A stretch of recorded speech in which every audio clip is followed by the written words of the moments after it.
શ્રી કૃષ્ણ મિત્રો, સ્વાગત છે તમારું શ્રીજી સત્સંગમાં। નવરાત્રિના 9 દિવસોમાં માતા આદ્યશક્તિના વિવિધ રૂપોની પૂજા અર્ચના કરવામાં આવે છે।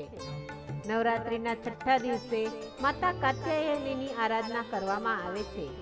તો ચાલો સાંભળીએ માતા કાત્યાયનીની કથા।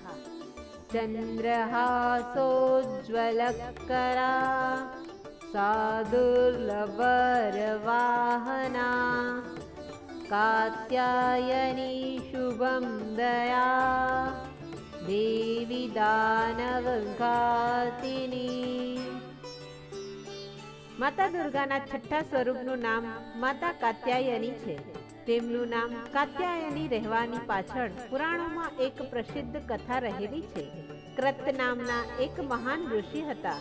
તેમના પુત્રનું નામ કાત્યાયન હતું અને આજ મહર્ષિ કાત્યાયના ગોત્રમાં કાત્યાયન ઋષિનો જન્મ થયો હતો। તેમની તપસ્યા અને સાધનાના કારણે તેમને મહર્ષિ કાત્યાયનની ઉપાધિ પ્રાપ્ત થઈ હતી। તેમણે માતા ભગવતી પરાઅંબાની ઉપાસના કરતા કેટલાય હજારો વર્ષ સુધી તપસ્યા કરી હતી। તેમની ઈચ્છા હતી કે માતા ભગવતી તેમને ત્યાં પુત્રી રૂપે ઉત્પન્ન થાય। તેમની તપસ્યાથી પ્રસન્ન થઈને માતાએ તેમની પ્રાર્થનાનો સ્વીકાર કર્યો અને પુત્રી તરીકે મહર્ષિ કાત્યાયનને ત્યાં અવતરિત થયા। આ માટે પણ માતાને કાત્યાયની કહેવામાં આવે છે।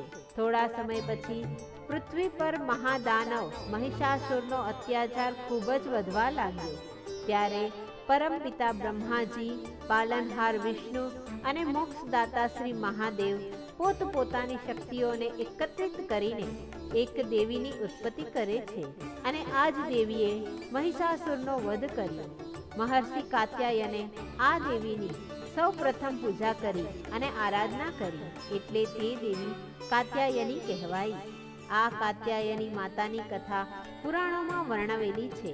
આસો માસની ચતુર્થીના દિવસે જન્મ થઈને સાતમ, આઠમ અને નોમ સુધી તેમને કાત્યાયન ઋષિની સેવા સ્વીકારી હતી અને દશેરાના દિવસે મહિષાસુરનો વધ કર્યો હતો। માં કાત્યાયની અમોઘ ફળ આપનાર છે। ભગવાન શ્રી કૃષ્ણને પતિના રૂપમાં પ્રાપ્ત કરવા માટે વ્રજની ગોપીઓએ યમુના નદીના કિનારે માતા કાત્યાયનીની પૂજા કરી હતી। વ્રજની અધિષ્ઠાત્રી દેવીના રૂપમાં પણ માતા કાત્યાયની પૂજાય છે। તેમનું સ્વરૂપ અત્યંત ભવ્ય અને દિવ્ય છે। તેમનો વર્ણ સુવર્ણની જેમ ચમકતો છે। માતા ચતુર્ભુજ રૂપે શોભે છે। માતાનો જમણી બાજુનો ઉપરવાળો હાથ અભય મુદ્રામાં છે અને નીચેવાળો હાથ વરદાન મુદ્રામાં છે। ડાબી બાજુના નીચેના હાથમાં તલવાર છે અને ઉપરના હાથમાં કમળ પુષ્પ સુશોભિત છે। તેમનું વાહન સિંહ છે।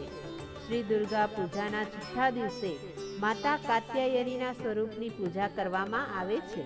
આ દિવસે સાધકનું મન આજ્ઞાચક્ર પર સ્થિર હોય છે। યોગ સાધનામાં આજ્ઞાચક્રનું ખૂબ જ અગત્યનું સ્થાન છે। આ ચક્ર પર સ્થિર મનવાળો યોગી માતાના ચરણોમાં પોતાનું સર્વસ્વ અર્પણ કરી દે છે। સંપૂર્ણ સમર્પણ કરનાર યોગી પર માતા કાત્યાયનીની કૃપા અવશ્ય વરસે છે અને તેમને માતાના દર્શન પણ થાય છે। માં કાત્યાયનીની ભક્તિ અને ઉપાસના વડે મનુષ્યને ધર્મ, અર્થ, કામ અને મોક્ષ આ 4 પ્રકારના ફળની પ્રાપ્તિ થાય છે। એ આ લોકમાં રહેવા છતાં પણ અલૌકિક તેજ અને પ્રભાપૂર્ણ બની જાય છે। તેમના રોગ, ભય, શોક, સંતાપ બધું જ નષ્ટ પામે છે। જન્મ જન્માંતરના પાપોને નષ્ટ કરવા માટે માતા કાત્યાયનીની આરાધનાથી વિશેષ બીજો કોઈ માર્ગ જ નથી। માતાનો ભક્ત હર હંમેશ માતાના સાનિધ્યમાં રહીને આનંદપૂર્વક સહજતાથી જ પરમપદની પ્રાપ્તિ કરી લે છે। એટલે જ આપણે શુદ્ધ રૂપથી અને સ્વચ્છ મન વડે હર હંમેશ માતાના સાનિધ્યની અને સેવા માટે તત્પર રહેવું જોઈએ।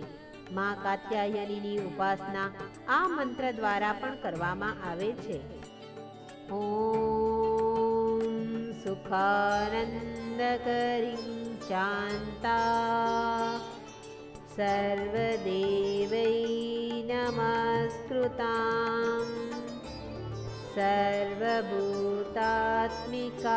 देवी सांभवी प्रणमाम्यहम्।